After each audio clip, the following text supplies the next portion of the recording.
Guys, going live right now on two different platforms right this minute. Let's see. Let me get down a little bit better here. Get a better camera angle on YouTube. I got YouTube going over here, and I got Instagram going over here. First time we've ever done both at the same time. Let's see who kicks us off first. We're doing our live stream, of course. We typically do most of our live streams on YouTube over here. For those of you that are on Instagram, typically that's what we're going to be doing. And Friday Night Live is a typical thing for us at 7 o'clock, starting it a few minutes early to make sure that I can get everybody else in here. Ballistic Inc. official. Thanks, guys. Good to see you guys. You'll notice the shirt. All of the shirts that I wear, most of the shirts that I wear, I should say, you'll find them at ballisticink.com. You'll go down there and look for my ugly face somewhere, and you'll see the Legally Armed America little banner. Click on it, and you'll find a plethora of Legally Armed America gear, shirts, whatnot on there. Again, guys, we're killing a little bit of time as we wait for people to come in the room on, YouTube over here and Instagram right here. A lot of stuff to talk about tonight. You know, we've got packing the court stuff happening. Again, it seems like we're having more of these mass killings that are taking place at a really remarkable rate. Not trying to, I have a metal roof above my studio here, so no need for a tinfoil hat, but some really weird stuff going on that I'm not 100% sure about, that I don't understand the frequency of some of these things happening all of a sudden when they weren't taking place at the same frequency before. But we'll get into that here a little bit. I can see you guys because I have my iPad Pro over here on the Instagram feed, so I can see you guys' comments there. Now, I know that most of the comments are going to come from YouTube over here. Unfortunately, it's on my phone over here, and I can't, it's just too small. I can't read that text over there. So guys, I'm not going to be able to interact much with my YouTube friends, which is kind of stupid on my part because the majority of my following is on YouTube with, I guess, 260 something thousand subscribers. So it's kind of ridiculous that I have them like this, but it is what it is. Sometimes I don't make the best decisions, and that's what it is. If you want to, while we're killing a little bit of time waiting for everybody to come on board, I was able to crack my first beer open. Kind of use this as an opportunity to drink a cold beer and talk about current events and things happening in the Second Amendment stratosphere, if you will. So if you want to, you've got about 2 minutes. Go grab you a cold beer, whiskey, whatever you drink on a Friday night. Sit down, make yourself comfortable, and let's get ready to have an adult conversation here.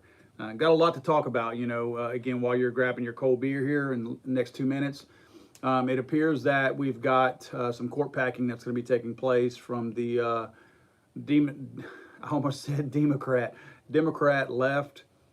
Just some crazy stuff going on, man, and it's unfortunate that we're at that point, but we are at that point. So I think we got to talk about it. Yes, first round ammunition says shocking how the mass shooting frequency suddenly increases when gun control is being ramped up. It's funny how that works, right? I mean, I don't think the irony is lost on any of us whenever we see that. Let's see. The Metalhead Maniac says, I believe demonic possession is real and is partially responsible for making people go out of their minds. I've got a different theory, and we'll talk about that also. I'm a little disappointed that the theory and the things that I'm talking about, I am no scientist. I am as much a researcher as anybody else is. So what I mean by that is I'm no researcher. So what we're going to talk about that I've been working on, and excuse me, I got something in my eye, is a project that I've been working on, and I'll get more in depth to that here in a minute. But yeah, I do think there are some legitimate causes, and I'm taking out the unusual political leadership that we have right now. I'm taking that whole aspect of it out. In other words, I'm removing the potential for it being politically motivated and just going to try to focus on what might be the actual root cause of why some people's minds get to where they are.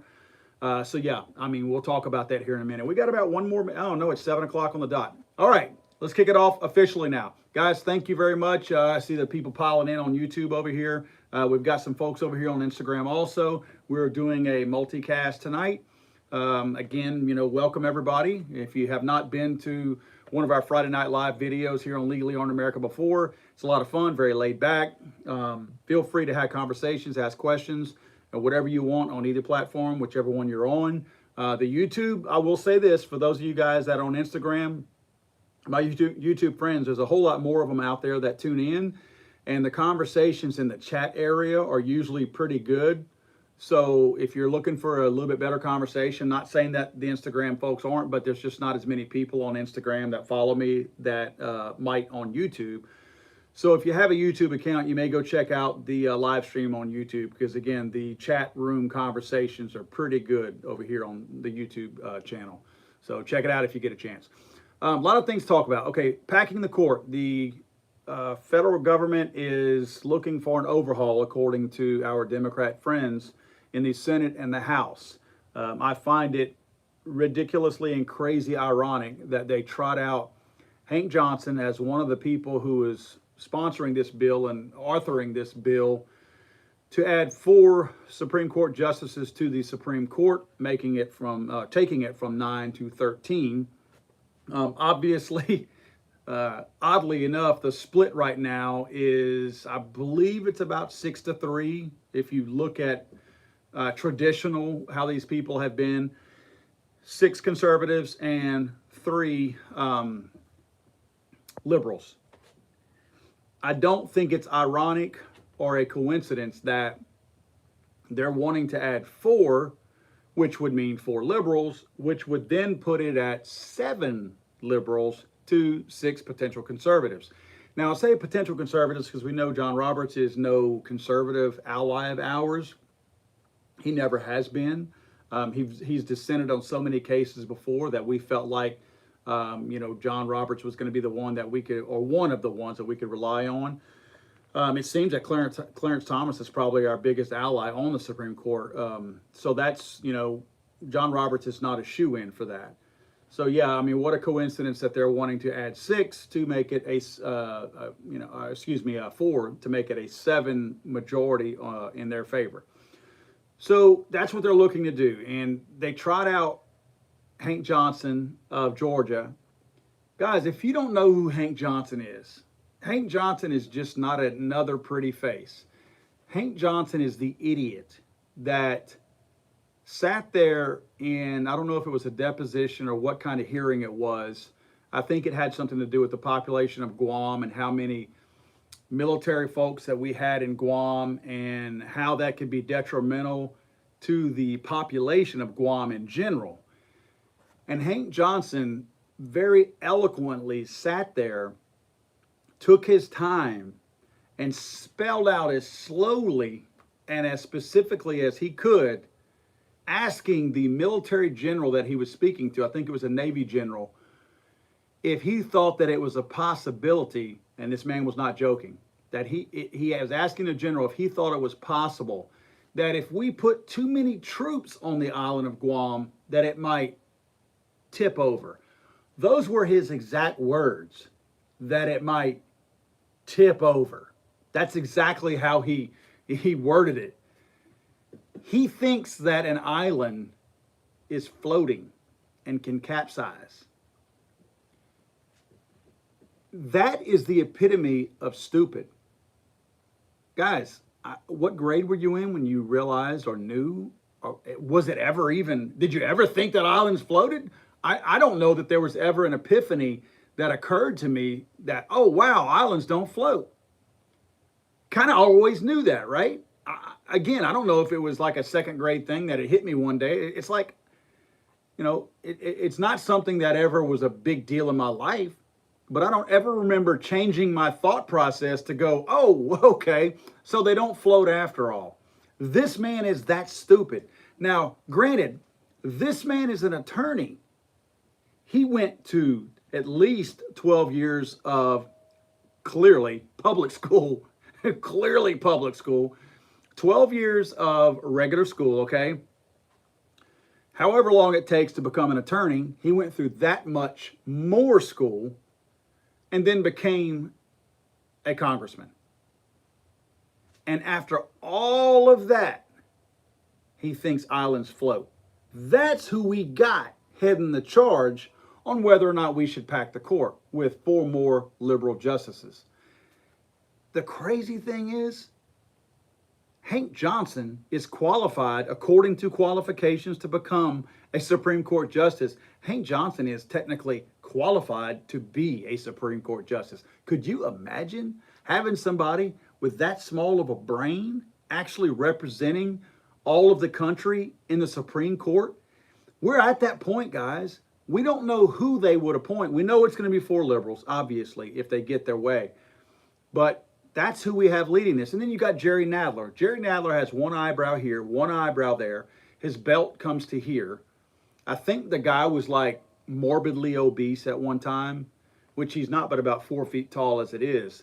But he was like just disgustingly fat at one time. And I'm not knocking anybody out there that's like overweight, whatever. I mean, it's your thing. But this guy was disgustingly overweight, lost a bunch of weight. But for some reason, I guess he never changed his wardrobe. So he wears his pants to right here.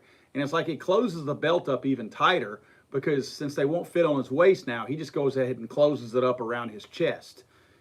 Look at pictures of Jerry Nadler if you think I'm lying. That's the other guy. Jerry Nadler was one of the ones, along with Adam Schiff, who were constantly talking about a Russian collusion story that was taking place.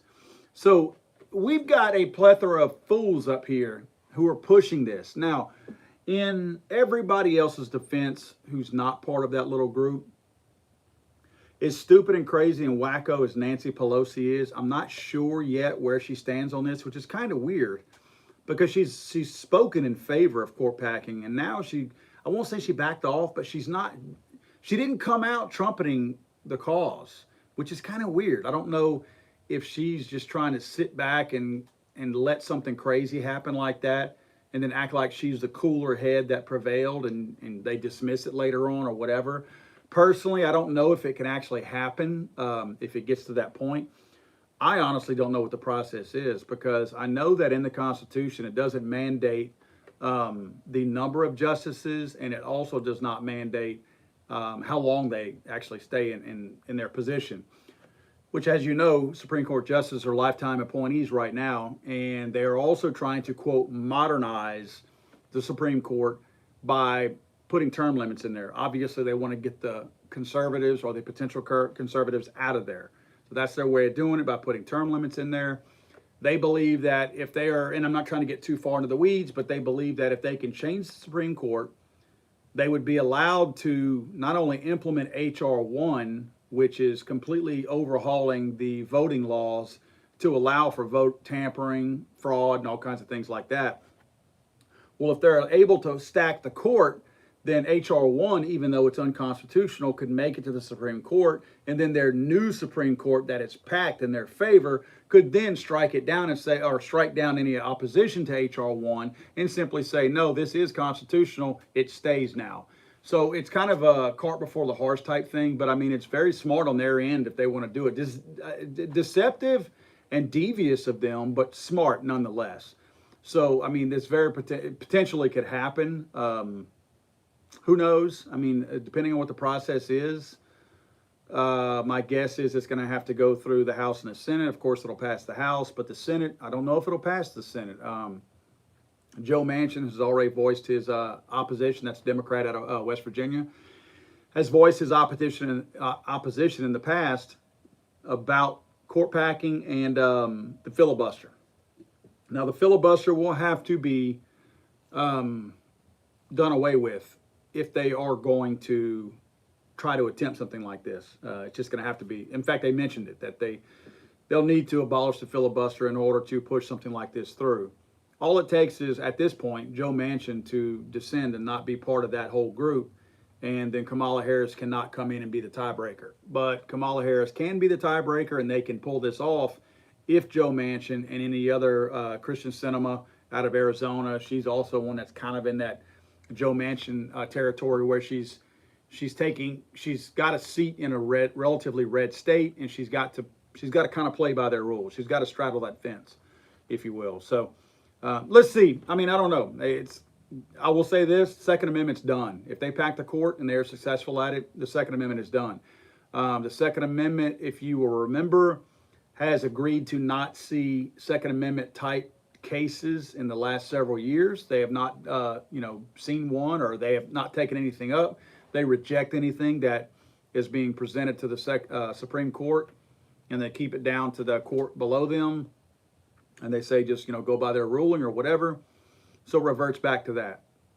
I would believe that if they are successful at packing the court, we are going to see them start to take on Second Amendment cases, because that has been their wet dream for a very long time, is to do something with the Second Amendment that is in fact unconstitutional. They cannot do it because I don't think, even with a snake like John Roberts on the Supreme Court, John Roberts, I don't think will take their side. I do think John Roberts understands the intent and the full nature of the Second Amendment, and I do not think he will back them up. However, if he's outnumbered, he has no choice, or he has no say in the matter whatsoever, because they're going to do whatever they want to do. So crazy, crazy, crazy times.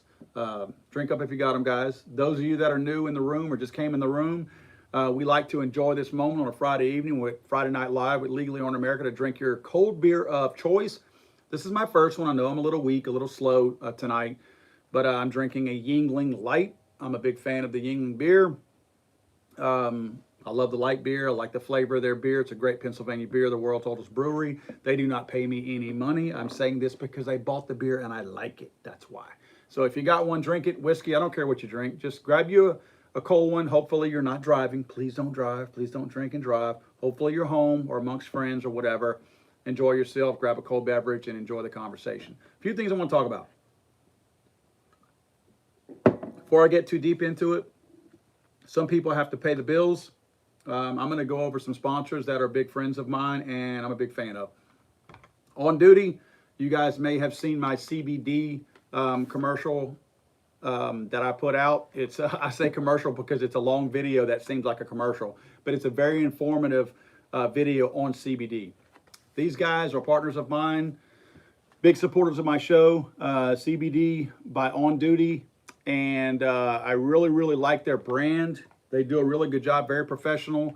It's up in Kentucky. The University of Kentucky is who pretty much manages all of this, so it's totally legit. It's not a bunch of guys growing hemp plants in a mobile home down the street or something like that. These guys are totally legit.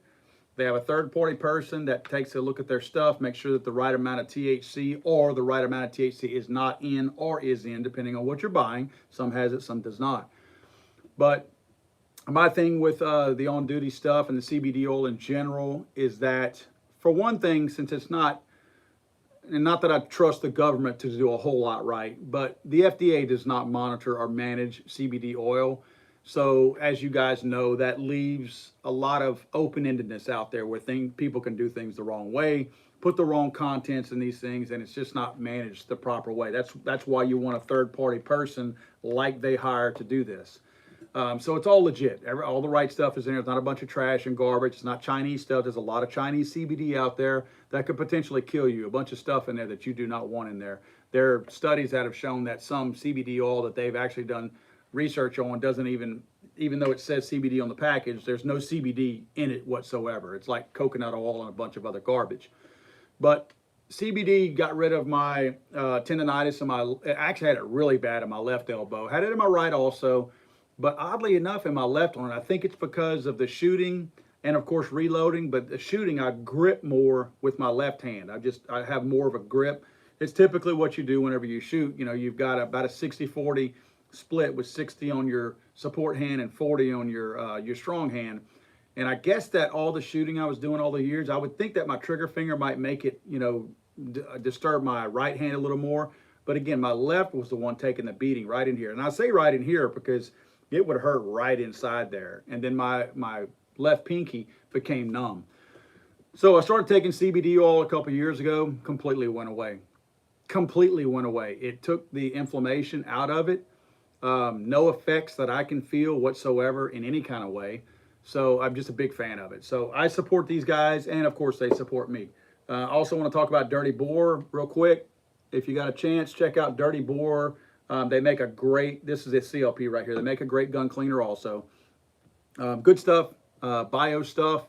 I'm just a big fan of it. Now, to talk about the type of sponsor that I am a big fan of, on top of all that, you guys may or may not know about my Butthurt brand hot sauce.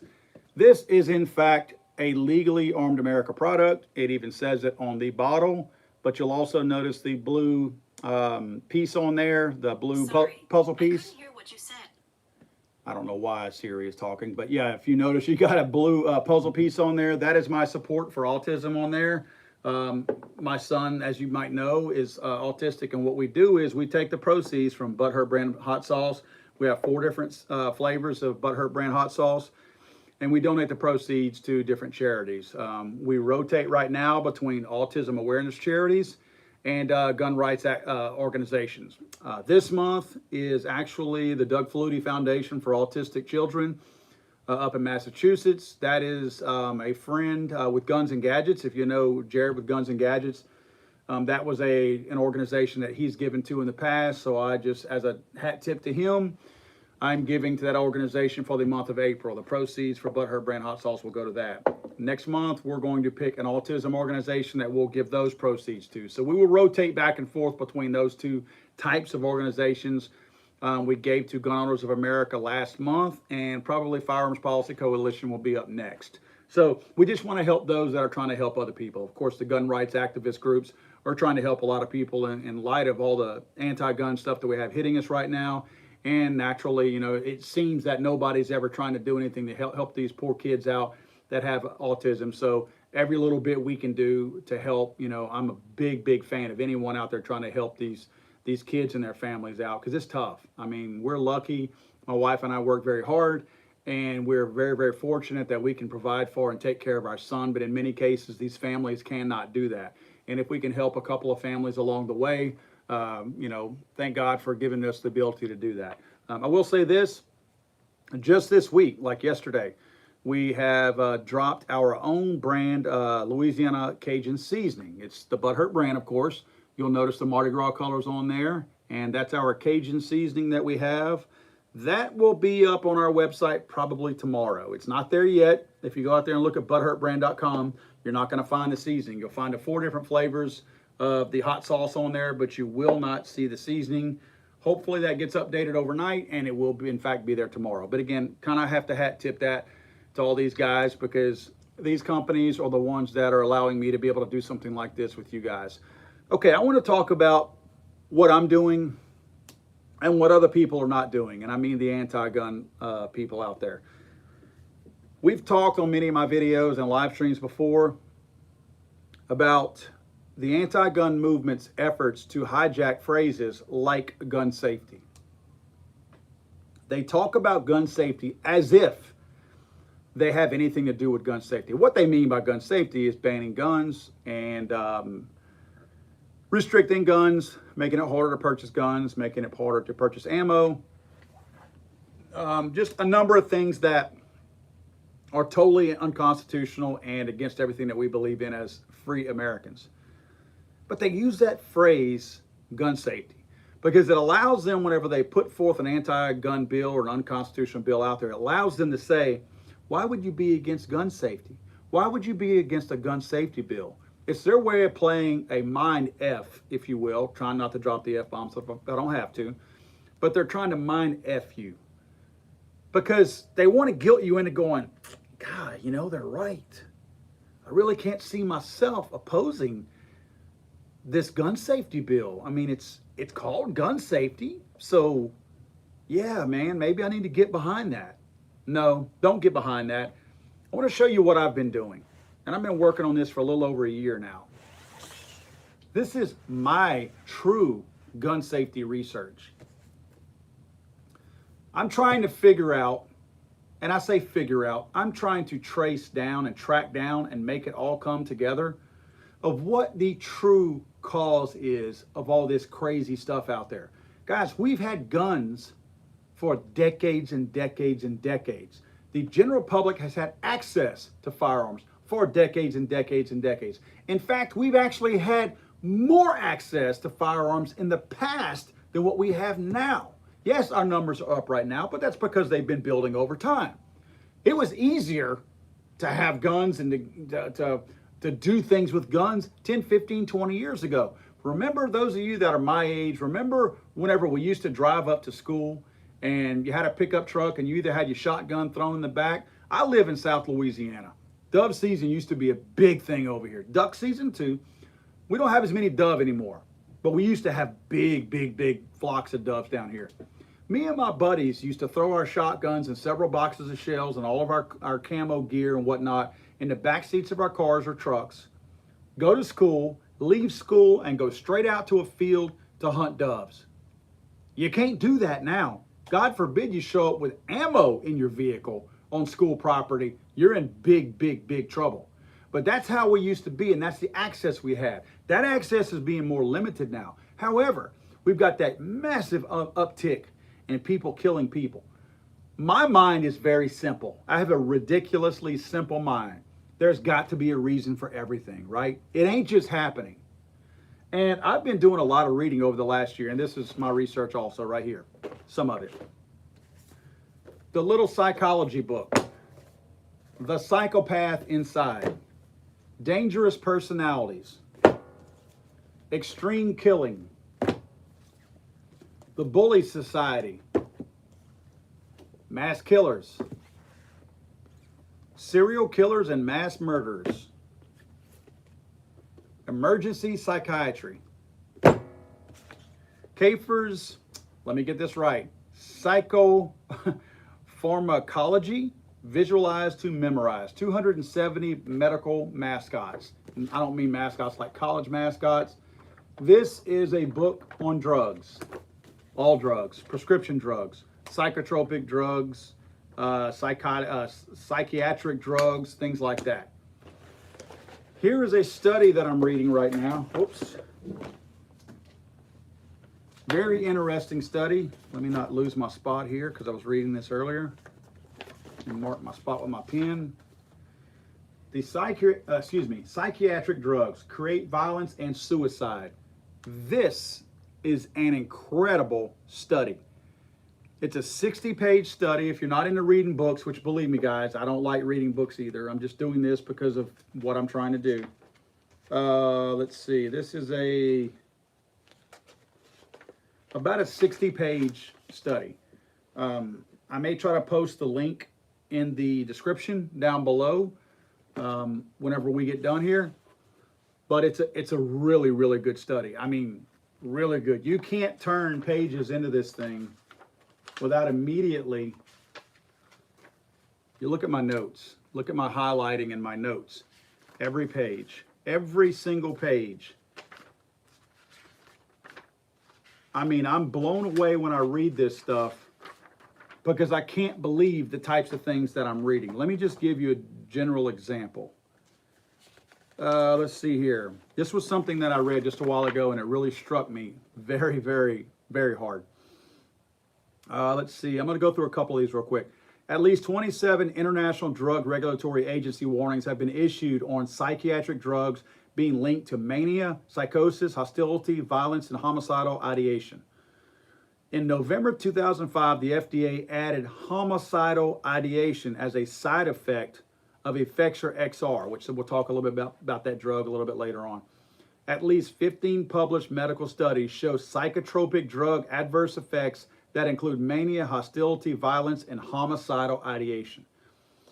Let's see, the FDA admits that only 1 to 10% of drug side effects are reported to its MedWatch program, which is pretty sad because that means that all these side effects that people are having, they're simply not telling anyone. So these side effects are not being, they're not being captured and reported upon. So it may be some pretty widespread adverse effects and side effects that are taking place with a bunch of these psychotropic drugs that nobody knows is an issue because once they passed whatever testing phase they had in place, well, there's no testing that takes place. It's live testing with actual people out there taking all these drugs. This is the stuff, though, that bothered me. Check this out. Researchers also took the FDA Adverse Event Reporting System data and of 484 prescription drugs identified, out of 484 drugs, 31 were disproportionately associated with violence. Let me repeat that, guys. These are FDA-approved drugs now. These are drugs that supposedly were tested and are supposed to be safe for human consumption here in the United States. Out of 484 prescription drugs, 31 of them are disproportionately associated with violence. 79% of all, let's see, these drugs accounting for 79% of all violent cases. Okay, check that out. If you take these 31 drugs, this is what they're saying here, and again, I'm trying not to be all over the place. I know I can be sometimes. But if you take these 31 drugs that they're talking about that are disproportionately associated with violence, they are responsible for 79% of all violence cases in the United States of America. So that means that 79% of the people that commit these violence cases, whether it's rape, assault, murder, whatever it's a violence act that they've been nailed with.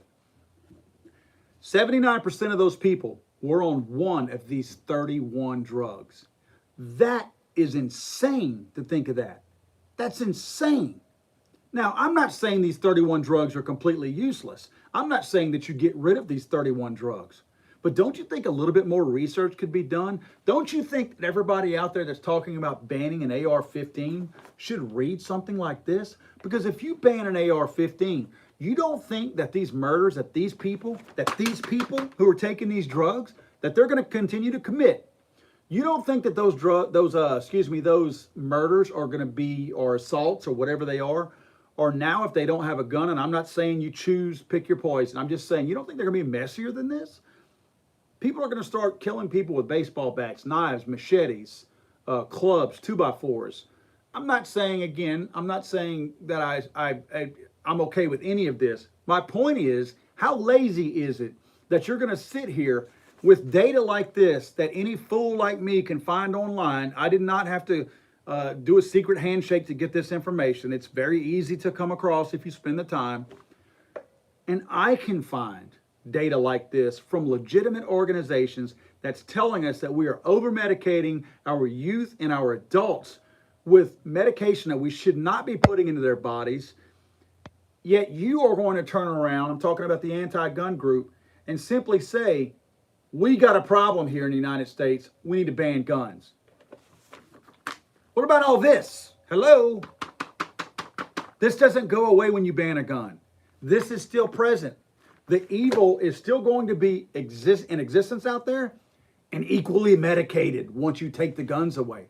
Now I got nothing to actually defend myself from these 79% of people that want to do me harm. They don't care who I am. They're not killing people because of who they are.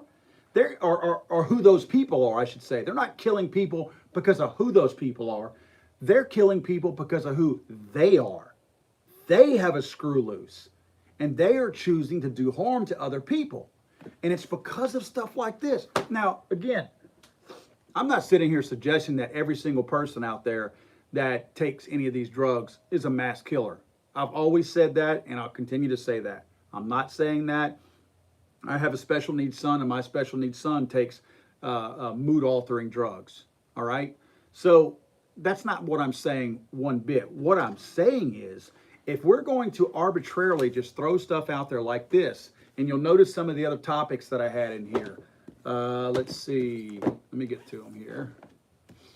Okay, that's one. And, one I did not bring up here. These are two. Let's see, where are they? I created a video a couple years ago that showed what my thought was. And just so you guys know, I'm not reading all this just for joy. I am writing a book. Hopefully my book will be out by Christmas this year on all of this, on my findings. Bullies, psychotropic drugs, mood-altering drugs, and what's the other? Oh, fatherless homes. This is a perfect storm. When you have these three things together, again, I'm not suggesting that a fatherless, when a dad is not present in the home, that kid is a mass killer. I'm not suggesting that. I'm not suggesting that every kid that's bullied is a mass killer. I'm not suggesting that every single kid that takes a psychotropic drug is a mass killer. But if you look at mass killers as being the common denominator, and see what things they all have in common, they were bullied, they're all on mood altering drugs, and almost every single one of them, believe it or not, came from a fatherless home. We've got an easily identifiable problem here that nobody wants to talk about on the left because they're lazy and they're opportunistic. They don't really care about human life. They care about political gain, and that is absolutely it. That's it. Until they prove to me otherwise, until they listen to me, guys, whenever I put my video out a couple of years ago, and it might have been 3 years ago, when I put that video out, I had done extensive research on these very topics. And I had sent this video to various places out there, news organizations, media people, and all that. And I had all my notes of where I had pulled all this data from, showing that it was all legitimately captured and where I got it from, sourcing, showing them my sources, all of that. Nobody wanted to talk about it. Nobody did. It was like I had the plague. It was like I had a horn growing out of my forehead. Nobody wanted to talk about this. Whenever I would send an email saying, I think I have the answer on where we start to try to minimize mass killings, I would get a response. When I would bring these topics up, silence, crickets. Nobody wants to talk about it. Now, you tell me, is it because the pharmaceutical agency or administration or industry, is it because they're so well funded? Because they rule the world? You'll hear a lot of people say that between pharmaceutical companies and petrochem companies. That's who pretty much rules the world. I don't know. I honestly don't know that. This is something that I've heard, just like you guys may have. But clearly, whenever you turn the TV on and every second or third commercial is something selling a pharmaceutical product, those guys got a lot of pull, and they clearly have a lot of money to be able to do it. You'll remember the OxyContin thing that they had, and I know for sure because down here they did a documentary on it down in New Orleans, a couple of miles from where I live here. That was a huge thing, and the detail and the digging that they did to put that documentary together showed you how corrupt the pharmaceutical industry was, even when they knew that their drugs were causing problems out there. As long as they were making sales, they didn't care about the collateral damage that they were creating out there with all these people that were dying, getting hooked on it and all that. Same goes for this.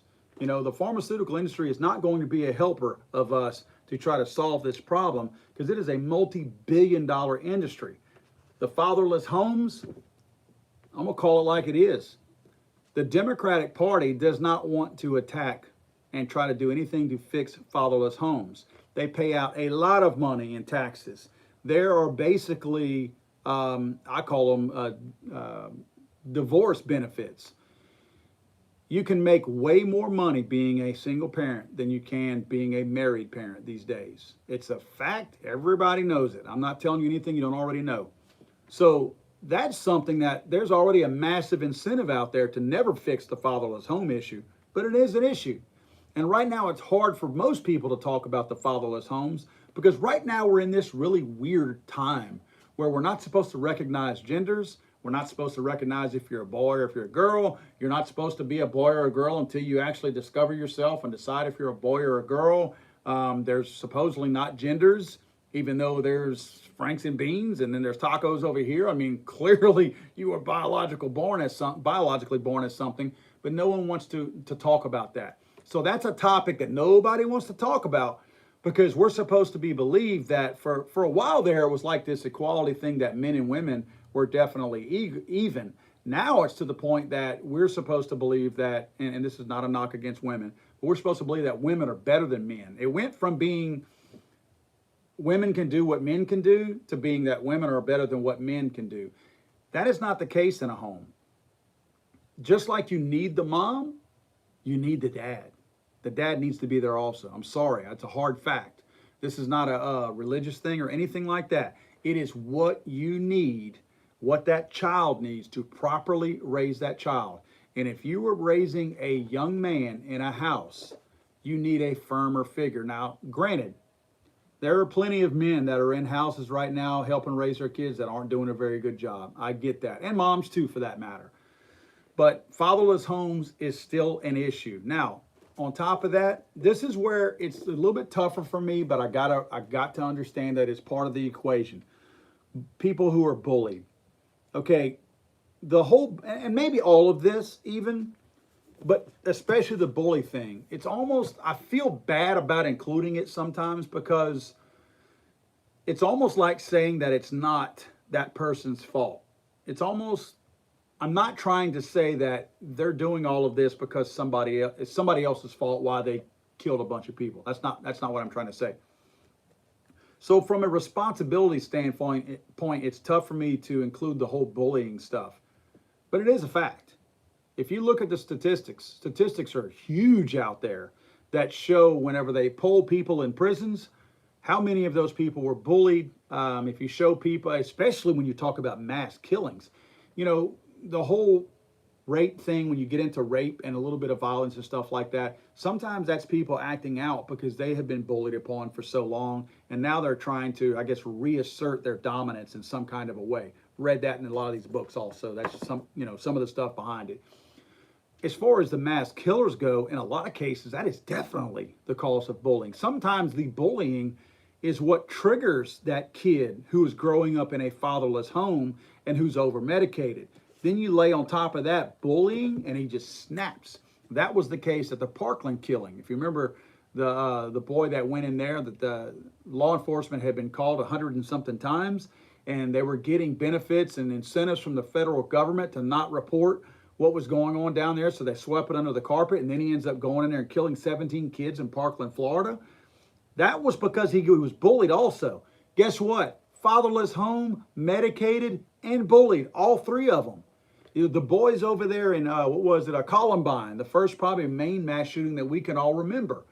Same thing there. So it is a very, very common denominator here that we're dealing with, and bullying is part of that. Now, again, I do think self-control and responsibility is a big part of everything. However, if you read some of these studies on these drugs, I read something to my wife the other day.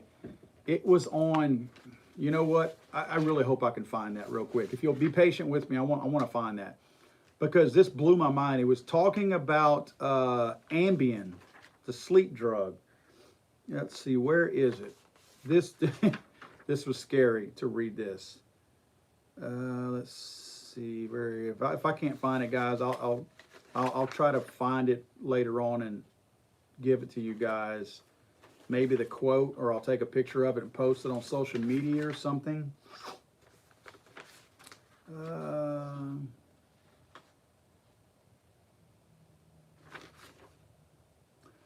Well, since I can't find it, I'll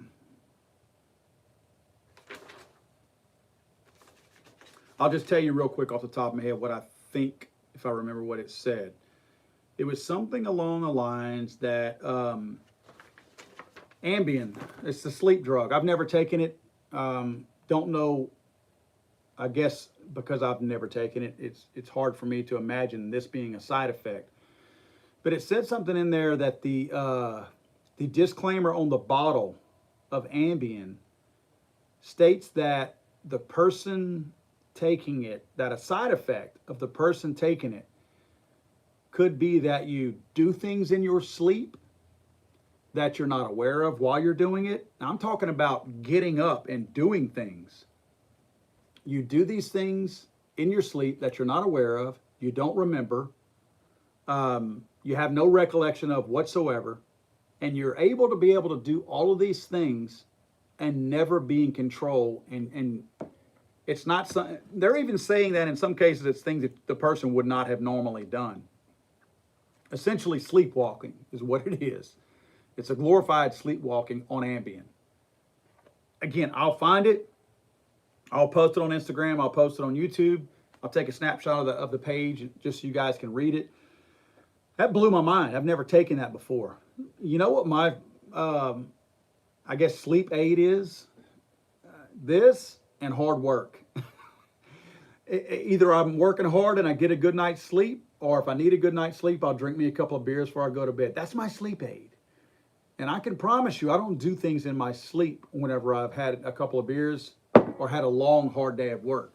So those of you that have taken Ambien, I'm just curious, have you ever felt like that? Have you ever sleepwalked? I'm not saying you go out and kill a bunch of people. That's not what I'm suggesting. I'm not suggesting that that's what the people are doing. But we've seen the movie Step Brothers where they're throwing the couch cushions in the oven, or the, I don't know if they were in the oven or the fridge or something like that.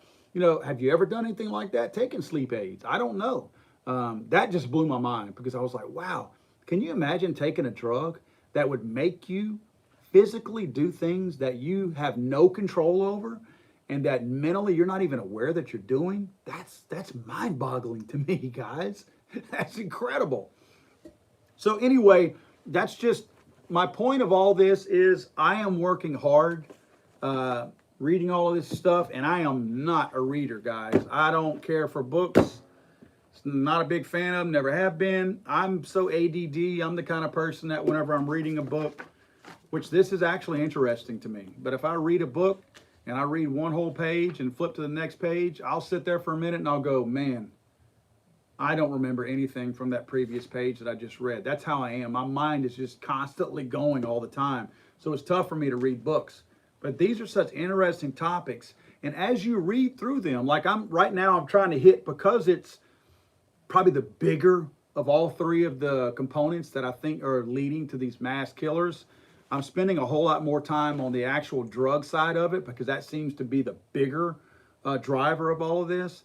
So I'm trying to read these in sections. Like I'm doing all of my research on the drugs now, and I'm about halfway through that. And then I'm going to do research on the fatherless homes and then on the bullying, because I feel like if as I'm reading through those, I can probably intertwine some of the things that I'm following across there. It'd be really interesting just to tie them together. But I am going to put a book together. I've already started writing it based on a lot of my findings here. Again, my goal is that late summer, early fall, or at least for sure by Christmas time, I'll have it out there, just to try to tie all this together. And I tell you what I'm going to do. I'm going to send a copy of it to all of the anti-gun groups out there. And I'm going to ask them if they'll give me feedback on it. Now, you know what my prediction is, and you know what's going to happen is I won't hear from any of them. I won't hear from any person because they don't want to hear about all this stuff. All this research that I'm doing on legitimate topics that are true common denominators amongst every single mass killer out there and person who's committing violence in the country right now. The anti-gun movement doesn't want to talk about that. They don't want to hear about it because that's not the part of their agenda that they're pushing towards. They have a common goal and a very specific goal to ban and regulate firearms. And if they could, repeal the Second Amendment. So that's their goal. So I think if nothing else, I'll be able to expose the hypocrisy of the anti-gun movement even more, but hopefully along the way, that's not my ultimate goal. Hopefully along the way, I can educate some people along the way. So if nothing else, people can spot warning signs a little bit better. You know, maybe they have that roommate, maybe they have that son, daughter, father, mother, that they start to see exhibit signs out there that they're like, wait a minute. And if nothing else, you know, by the time that they're older, obviously being in a fatherless home, that's not an easy fix, even if they're younger. You know, if you got a young man growing up in a fatherless home, you don't just decide, all right, we're going to make him we're going to put a dad in the home, because sometimes that can do more damage by just putting any old dad in the home. You know, now he's got a horrible person to be an example or a mentor for. So, but hopefully what we can do is help people along the way to recognize signs and things that they might be able to do to help out. And even on the bullying side, you know, there's a lot of these kids out there that are bullied today that nobody knows they're bullied because they're embarrassed, and they take that with them and they carry that weight with them. And they go home and they sulk, and the parents chalk it up to, he's just being a teenager. A lot of times it's not him just being a teenager. It's him being bullied at home, and he's embarrassed and he's ashamed of it. He's bullied at school, and he comes home and he's ashamed of it. So he internalizes that and keeps it in here. And that's dangerous. That just builds up.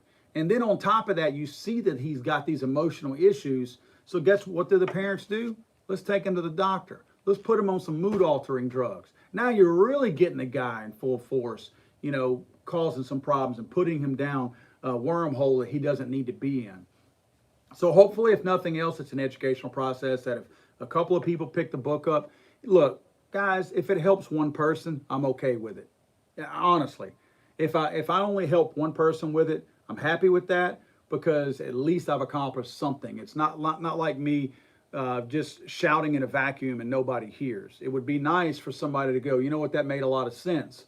Maybe we can work this out a little bit differently. And to be honest with you, I mean, some cases, from an anxiety standpoint, how about instead of putting your child on these chemical drugs or whatever, maybe you look at some alternative methods. I don't have an issue with anxiety, but I know that the CBD oil and stuff like that are really, really good for people with anxiety. The numbers show that.